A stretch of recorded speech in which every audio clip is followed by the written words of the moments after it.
Welcome to JTV News. Thank you for joining us. I'm Mino Soman, and here's a look at what's coming up in this newscast. A shooting incident at Long Look leaves one man dead. Youth Employment Services heading out into the streets to meet unemployed youth. The young men on the corners of every community that we pass every day, the ones who may not even be aware that the jobs exist. The National Health Insurance threatens to suspend employees' benefits due to non-payment by their employers. The Town and Country Planning Department is moving closer towards implementing the long-awaited National Addressing System. We've had some, what I would call, very significant movements towards actually getting that initiative on the ground. Minister Ronnie Skelton says elected representatives are being marginalized by the governorship of the British Virgin Islands. You know, we are being marginalized, so to speak, and we need to stand up and say that this is our country and we build it.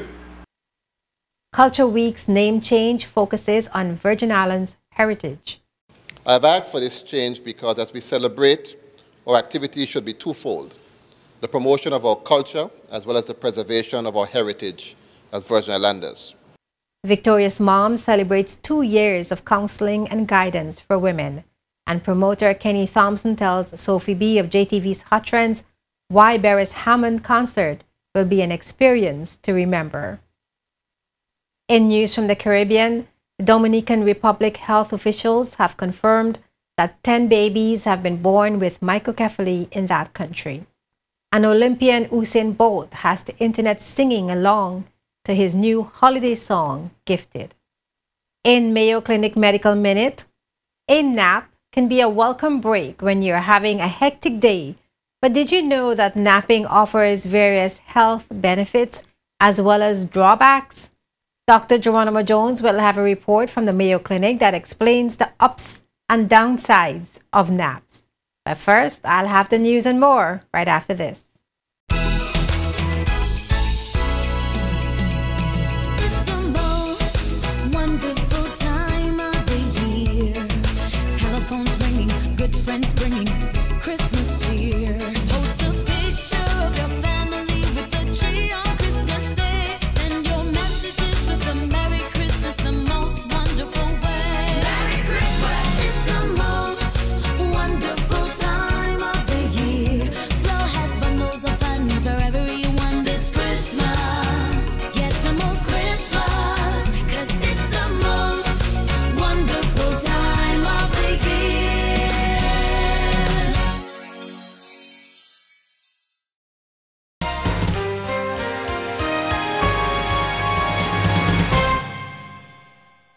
And now the news. A man was pronounced dead on the scene following a shooting incident on Thursday, November 17th in the Long Look community in the east end of Tortola. Dead is 24-year-old Estevan Jefferson. A second person was also injured during the shooting and was rushed to Peebles Hospital for treatment. According to reports reaching JTV News, a hail of gunshot echoed through the Long Look community late Thursday afternoon, sending persons running for shelter. The shooting took place a stone's throw away from the sticket, where several persons were said to have been gathered at the time of the incident. According to a Royal Virgin Islands Police Force press release, police received a report around 6:05 p.m. of shots being fired in the area. The body of Jefferson was observed lying on the ground opposite the Long Look Health Clinic when JTV News visited the scene. The area was cordoned off as the police carried out their investigations. Also on the scene was the mother of the deceased and several other family members, relatives, and friends. The Royal Virgin Islands Police Force is asking persons who were in the area at the time of the shooting to assist the officers in their investigation. The Youth Employment Services, called YES, has beefed up its operations in order to reach in a more comprehensive way youths who are said to be most vulnerable as a result of their unemployed status. Starting this week, the Ministry of Education and Culture will be heading out into the streets to meet these youth through a program called Youth Employment Services on the Road. The young men on the corners of every community that we pass every day, the ones who may not even be aware that the jobs exist. So we have to match them to the opportunities, and we have to go to them where they are and let them know that these opportunities are present. We have to make the effort to match them, reach our young people wherever they are, those who are seeking employment, find them that employment, find out what their interests are, what they like to do, what their strengths are, match them to the jobs, and then monitor them, which put Ms. Lawrence and myself at the Department of Youth Affairs and Sports. We will continue to monitor them, but that has been the element, I think, that has been missing, and that is our campaign that's coming up starting next week. The Director of Youth Affairs and Sports, Brenda Letsamtai, along with Minister for Education and Culture, Myron Walwyn, and Coordinator for the Youth Employment Services, Rochelle Lawrence, explained the Youth Employment Services on the Road program on JTV Spotlight, aired on November 15th. While the ministry will set out to reach every community across the BVI, Minister Walwyn said that special emphasis will be placed on the most vulnerable communities, especially those of Districts 6, 7, and 8.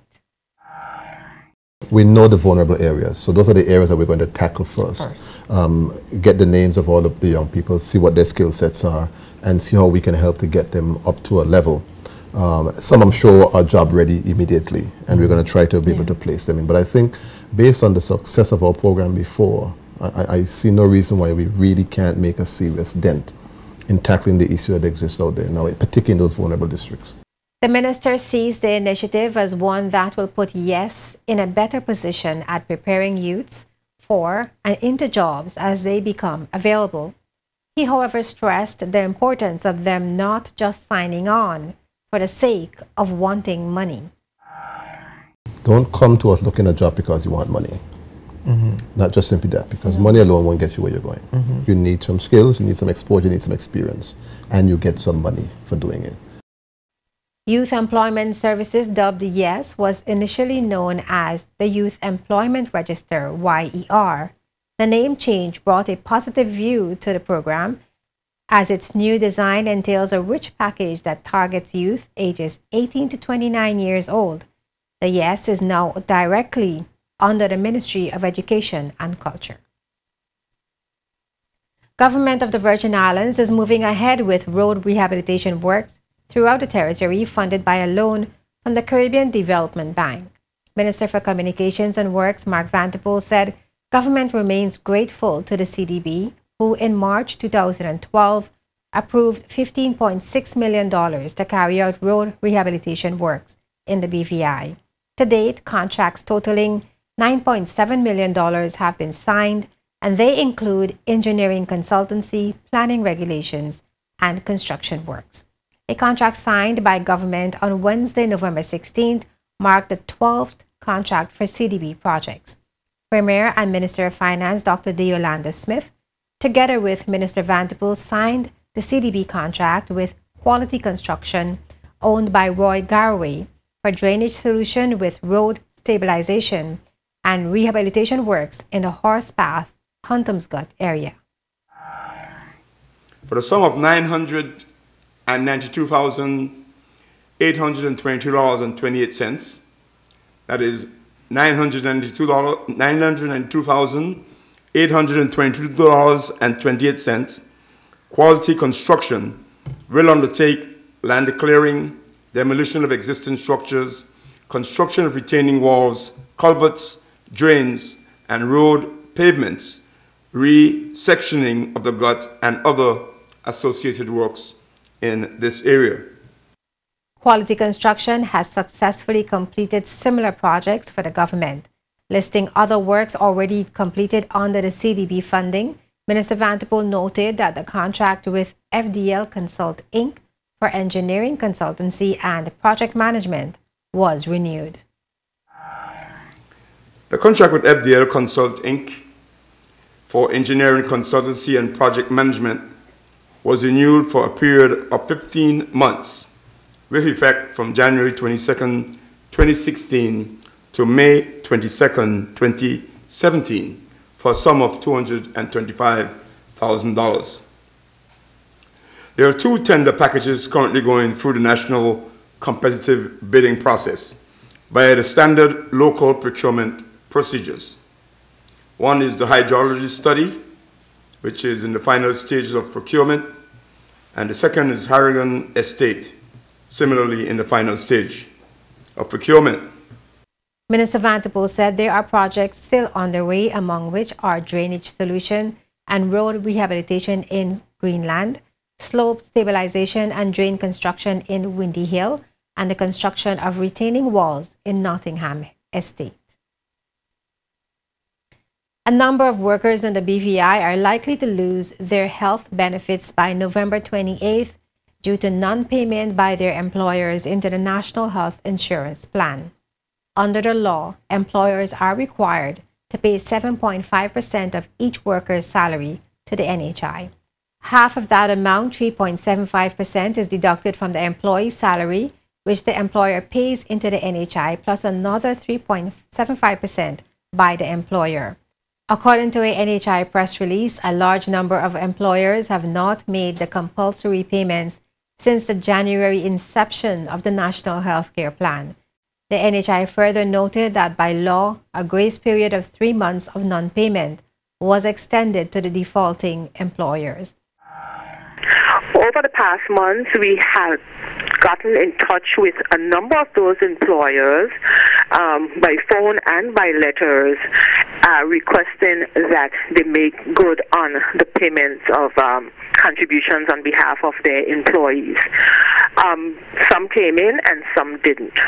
Well, we now have to take the position of suspending coverage to employees because of non-payment by their employer. Now the NHI is proceeding to implement measures to suspend coverage, meaning that it will not pay for any healthcare services, supplies, or prescriptions for those employees whose contributions were not paid. Employers have until November 28, 2016 to pay full outstanding contribution to avoid suspension of their employees' benefits. We are also encouraging the employees to check and make sure that they are in good standing, so that there would be no surprise if the card is the benefit is suspended. The NHI added that if benefits are suspended, they will only be reinstated when full payment of the outstanding amount is made. It also reminded employers that they have a legal and moral obligation for their employees' well-being. The Town and Country Planning Department has moved closer towards implementing the long-awaited National Addressing System, according to Chief Planner Gregory Adams. The system, which has been in the making for decades, will see lot numbers being assigned to houses and business places throughout the BVI.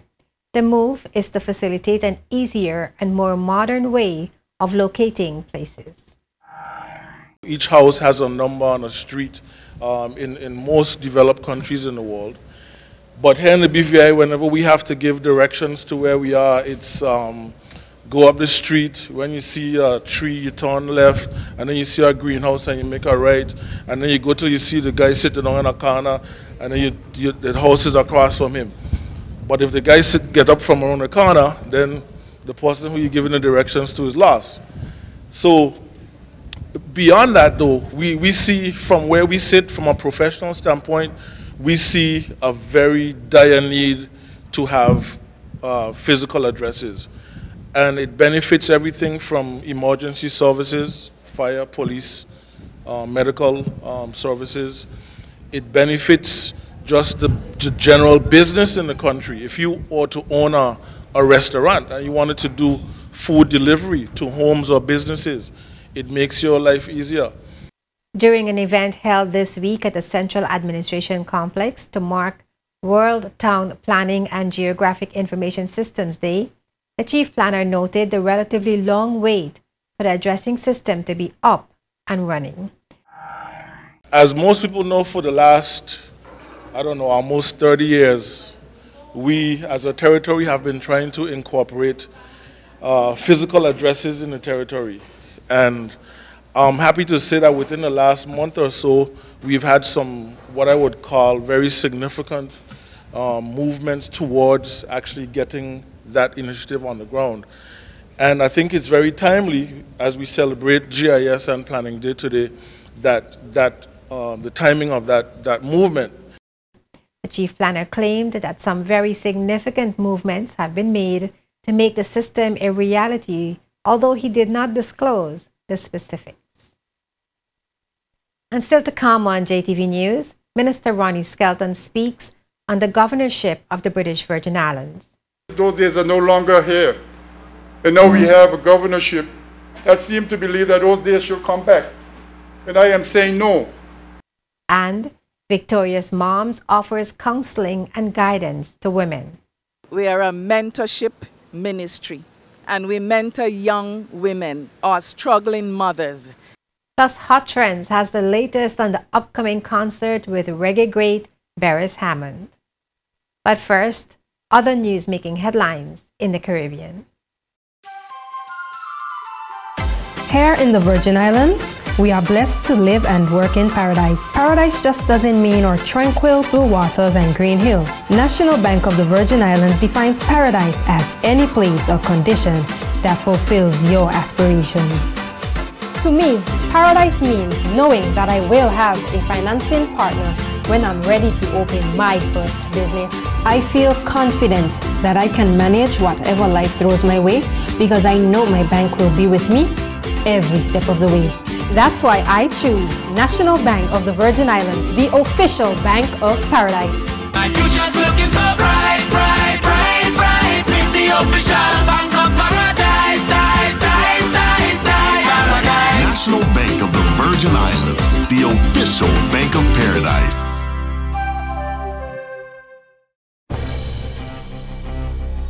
Welcome to JTV News Caribbean News Report. The Dominican Republic is facing a massive repair bill as torrential rains continue to wreak havoc across the country. At least 8 of the country's 31 provinces are under a state of emergency declared by President Danilo Medina as his government grapples to cope with the unfolding crisis. According to disaster official Jose Manuel Mendez, more than 20,000 people on the country's north coast have already been displaced amid the heavy rains that have pounded the country for more than 2 weeks. The military also rescued more than a dozen people who were left stranded in Los Naranjos in the northeast of the country. Relief efforts were underway to dispatch emergency supplies to affected families, but were being hampered by the continuing rainfall. And rain is likely to continue through to the weekend.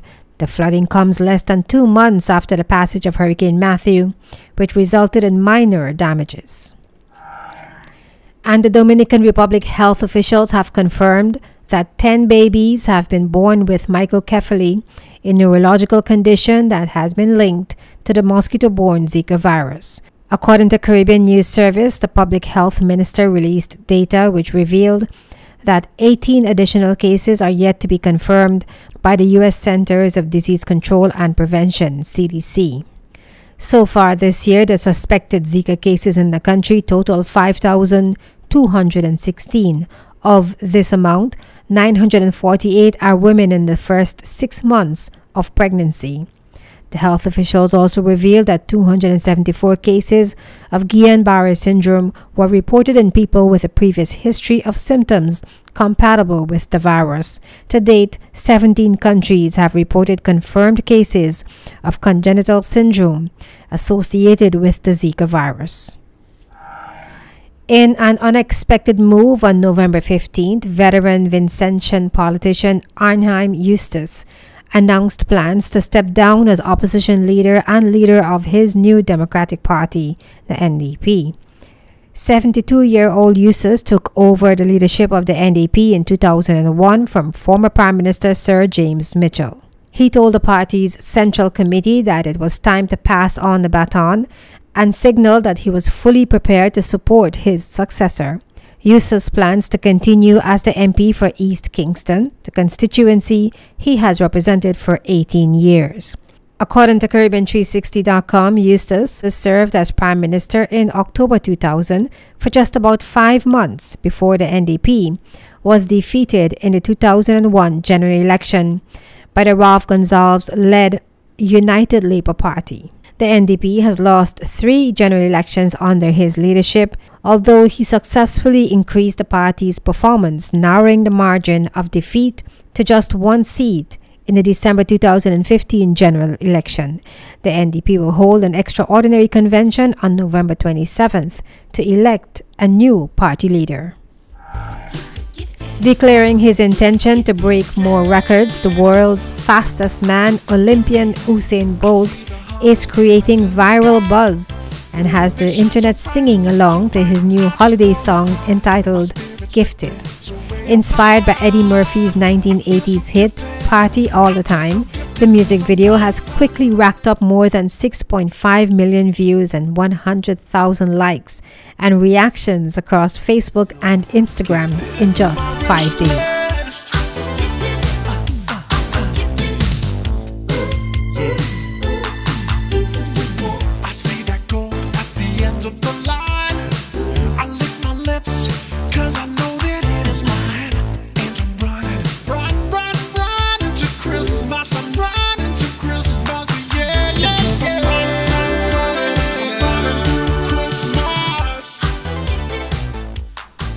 Gifted is the brainchild of telecommunications and entertainment provider Digicel. It's Bolt's first collaboration with the company in his new role as its Chief Speed Officer. Gifted is available as a free download and can be streamed on Digicel's digital channels. Digicel will also be hosting a Get Gifted toy drive for at-risk children across its 32 markets. And Damian Marley, in partnership with Ocean Grown Extracts, is converting a former 77,000 square foot California state prison into a cannabis grow space that will cultivate medical marijuana for state dispensaries. According to 360.com, the Prison to Pot Farm initiative is already a triumph. With the purchase of the Claremont Custody Center in Coalinga, California for $4.1 million, Marley and his partners instantly relieved the economically challenged Central Valley town of its roughly $3.3 million debt. The venture will also generate 100 jobs and an estimated $1 million in annual tax revenues for Coalinga. Bob Marley's youngest son, Damian Marley, also announced the introduction of Speak Life, a proprietary strain of cannabis he created with Ocean Grown. The strain is based on the company's lauded OG Kush, but altered genetically to cultivate a unique breed. And coming up next on JTV News, Minister Ronnie Skelton says elected representatives are being marginalized by the governorship of the British Virgin Islands. Culture Week's name change focuses on Virgin Islands heritage. Victorious Mom celebrates 2 years of counseling and guidance for women. And promoter Kenny Thompson tells Sophie B of JTV's Hot Trends why Beres Hammond concert will be an experience to remember. It's the most wonderful time of the year. Telephones ringing, good friends bringing Christmas cheer.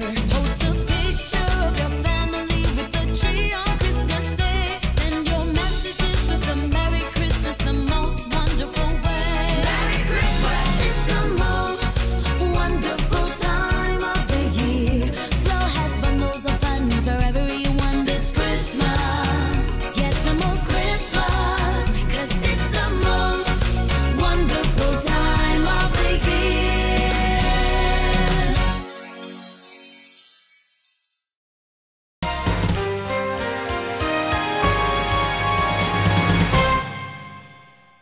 Welcome back to JTV News. Minister for Health and Social Development Ronnie Skelton says elected representatives are being marginalized by the governorship of the British Virgin Islands. According to Minister Skelton, the BVI now has a governorship that is trying to be everything at once, including doctor, judge, and executioner. The territorial representative challenged his colleagues in the House of Assembly to stand firm and not waver in their representation of the Virgin Islands. The Minister of Education mentioned that all the things you see from who owned the land and the Deputy Premier, who owned the businesses and so forth and so on, we did it by hard work. But somebody think it wasn't done by hard work, it was done otherwise. And you know, we are being marginalized, so to speak, and we need to stand up and say that this is our country and we build it in spite of what other people may think. You know, there are those of us, you know, there are two sets of slaves, Madam Speaker. There are house slaves and there are field slaves. And I am so happy that I came out of the field slave lineage. I know I didn't come out of the house slave lineage, so I have a different way of looking at my country, because we have built this country, my forefathers, all of our forefathers built this country when there was nothing. You know, I hear my mother talk about when there was an administrator and he was the doctor, the judge, the executioner. He was everything. Those days are no longer here. And now we have a governorship that seems to believe that those days should come back. And I am saying no. And I need a leader opposition help. Minister Skelton made that statement while speaking on the motion to increase salary and allowances for junior ministers in the House of Assembly on October 31st. He made it clear that he supports the move towards constitutional review and gave an example of how he thinks elected representatives are being sidelined. He zeroed in on the fact that in a natural disaster, Governor John Duncan has the final say. What we need to stop doing as elected officials is the powers we have under the Constitution as is written, that we stop allowing the governor to take that power away from us under some guise of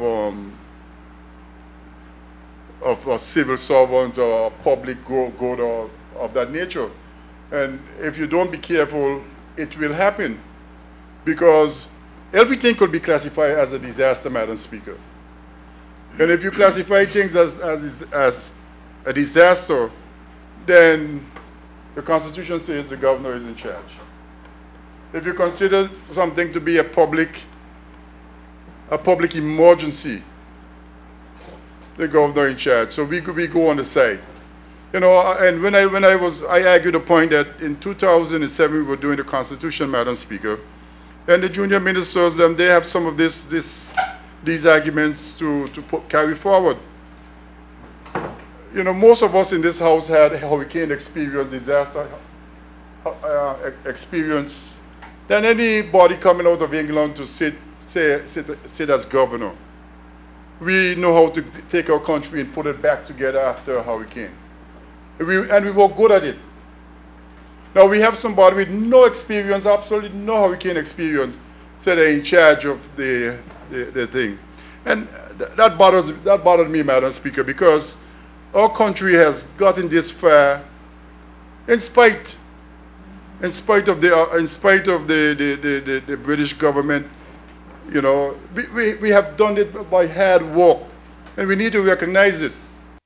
Last month, Premier Dr. Deolanda Smith announced plans for a constitutional review next year. The Premier told the media that the constitutional review essentially looks at ways to reduce the governor's responsibilities and increase those of elected officials. The territory's culture and heritage were in the spotlight over the past few days, with various displays and activities to mark the 22nd staging of the renamed Culture and Heritage Week. The activities unfolded mainly in schools throughout the territory, but Culture Minister Myron Walwyn is hoping that a bigger and better celebration will hit the streets and business places next year. At the launch of the week-long celebration held at the Central Administration Complex on Monday, the minister announced that the committee will be set up to help chart the way forward. Activities such as Culture and Heritage Week add to the development of such national pride, and that is why under our ministry, we'll be setting up a committee for the objective to find a greater opportunity to support and promote this week next year. While we will continue to use the week to highlight our culture, history, and heritage to the young people in our schools, next year we look forward to celebrating on a grander scale by asking more private sector partners and government departments to join us as we celebrate.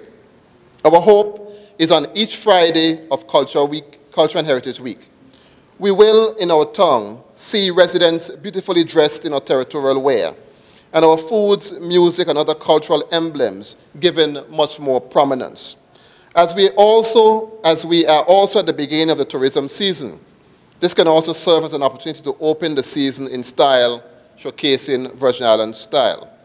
Celebrating Virgin Islands culture and heritage through the arts, literacy, and language is the theme for the celebration of Virgin Islands Culture and Heritage Week, which was first observed in October 1994. It is geared towards the preservation of the culture and history of the BVI and to encourage Virgin Islanders to pass on the relevant information to the younger generations. Minister Walwyn also noted that the usual Culture Week underwent a name change this year to also focus on the territory's heritage. I've asked for this change because as we celebrate, our activities should be twofold: the promotion of our culture as well as the preservation of our heritage as Virgin Islanders. Culture in any society is dynamic and it evolves as time marches on. Our culture in the 70s was very different from what it is today, or what it was even in the 80s, 90s, and early thousands. With each new generation and influences on our island in the age of globalization, our culture will continue to evolve and we must embrace the new that is found in bands like Vibe and Razor Blades, just as we did with the bands of yesteryear, like Caribbean Ecstasy and the Lashing Dogs. Our heritage, on the other hand, is a constant reminder of who we are as a people. Our sayings, our cuisine, our way of life, art, music, and sense of self comes from a deep experience born from the struggles of our ancestors in Africa during slavery and the post-slavery decades. Our heritage is an expression of ways of living, developed by our people that has passed on from generation to generation, including our customs, our practices, our artistic expressions, our music, our writings, and most importantly, our values. Premier Dr. Dearlanda Smith, who also attended the launch of the Culture and Heritage Week, threw his support behind the name change and pledged his government's continued support for the promotion of culture and heritage. Meanwhile, Director of Culture Luz Hodge-Smith urged persons to ensure the territory's culture and heritage are passed on to the young people in order for them to develop their true identity as Virgin Islanders. The 2-year-old group called Victorious Moms is in the heart of their anniversary celebrations, which began on the 9th of November and ending on the 30th. According to one of the founding members, Sandra Phillip Hodge, their celebration surrounds a 21 days challenge under the theme, Stepping Out Boldly in Faith. We have a pair of shoes, of heels I should say, that we are giving away to the mom who can step in them and show us that she can step boldly. But that is just part of it. The main thing that we do, we are a mentorship ministry, and we mentor young women or struggling mothers. Victorious Moms is available to offer counseling and guidance to any woman in need of such services.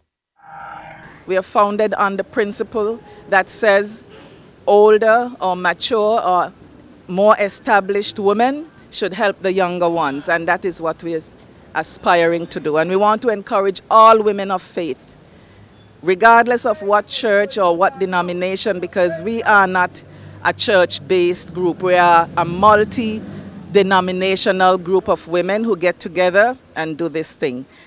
The 21 days challenge ranges from persons getting involved in daily devotion time, teaching a child to pray, to inviting a mother to attend church, or just saying hello to a stranger. And reggae artist Beres Hammond is trending right now with the upcoming Grand Reggae Concert set for November 26th. Organizer Kenny Thompson tells Sophie B of JTV's Hot Trends that this concert will be another outstanding KT Promotions experience.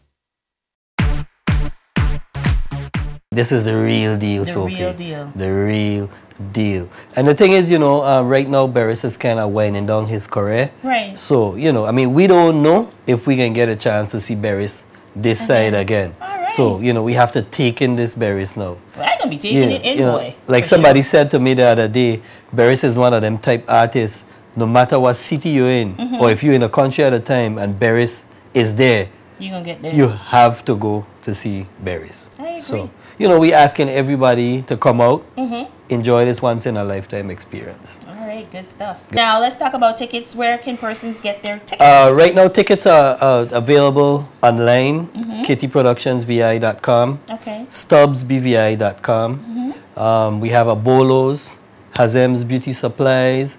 We also have tickets at Inter-Island Ferry counters in St. Thomas and St. John, Speedy's counter in Virgin Gorda, Swag Crew.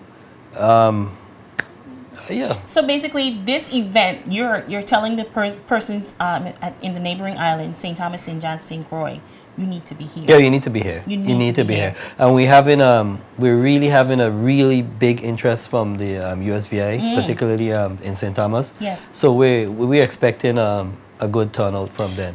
And it's right after Thanksgiving, which is so awesome. Yes, and it actually fell the same weekend with Lobster Fest. So you know, we're marrying the two events together. We're promoting the two events together. Yeah. We have people who are coming from the USVI for the Barris event. Yeah. So we're encouraging them to stay over the Sunday, go to the Lobster Fest, you know, enjoy the BVI, and take the boat back the Sunday afternoon back to the USVI. Because Inter-Island Ferry is actually doing a boat ride for the Barris event, and they're doing one for the Lobster Fest. Okay. So persons who come to Barris on Saturday will be able to take the boat back from Anegada on Sunday. Okay. So I could the vibes are going to be super nice that weekend. Yeah, man. Really, really nice. It's going to be a festival type vibe in the area. Remember to watch full episodes of Hot Trends every Wednesday and Fridays at 8 p.m. right here on JTV Channel 55. And next in Mayo Clinic Medical Minute, the ups and downsides of taking naps. A short nap strikes that balance between allowing you to be refreshed without giving you that hangover effect from the sleep. Dr. Geronimo Jones is next with that report from the Mayo Clinic. Stay tuned.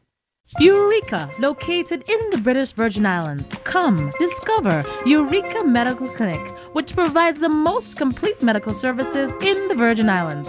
Our state-of-the-art clinic offers the highest quality in specialty care, cardiology, gastroenterology, orthopedics, and spinal surgery. We also offer specialty care in obstetrics and gynecology, as well as dermatology. Eureka Medical Clinic offers diagnostic procedures such as x-rays, mammograms, CAT scans, and all forms of ultrasound exams. Now, for the first time in the BVI, Eureka offers MRI scanning too. With colonoscopy and gastroscopy, we check the intestines and stomach for polyps, colon cancer, and ulcers too. Located at Geneva Place in the heart of Road Town, Eureka Medical Clinic with Medicare Pharmacy and Labs offers you a comprehensive medical facility all under one roof. So for high-quality medical services and convenience, there's no need to look any further. Eureka! You found it.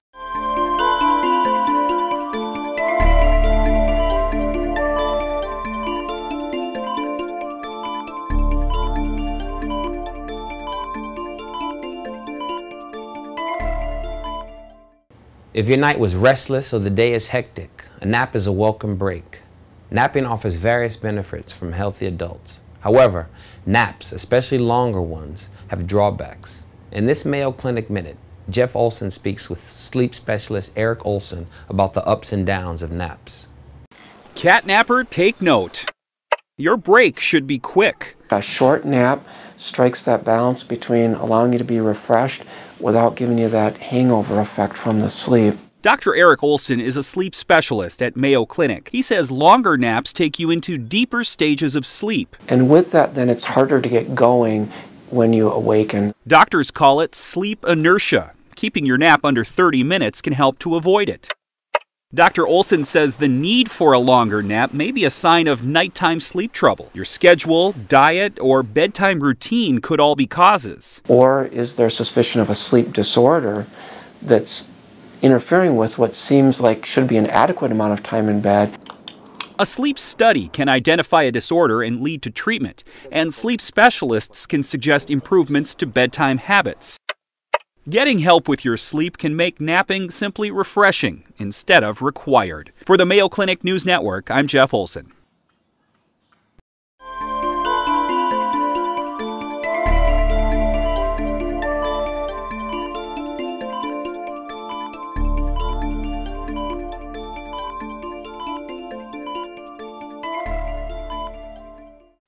Before we go, a brief look at the main headlines. A shooting incident at Long Look leaves one man dead. Youth Employment Services heading out into the streets to meet unemployed youth. The National Health Insurance threatens to suspend employees' benefits due to non-payment by their employers. The Town and Country Planning Department is moving closer towards implementing the long-awaited National Addressing System. Minister Ronnie Skelton says elected representatives are being marginalized by the governorship of the British Virgin Islands. Culture Week's name change focuses on Virgin Islands heritage. Victorious Mom celebrates 2 years of counseling and guidance for women, and promoter Kenny Thompson tells Sophie B. of JTV's Hot Trends why Beres Hammond concert will be an experience to remember.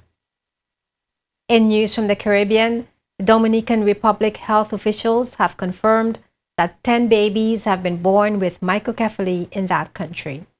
An Olympian, Usain Bolt, has the internet singing along to his new holiday song, Gifted.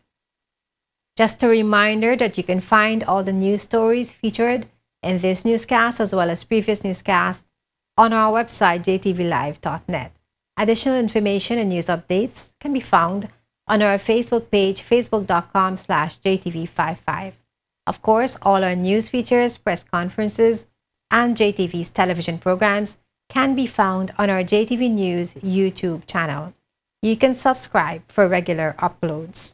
We welcome your questions and comments. You can email us at jtvnews@hotmail.com.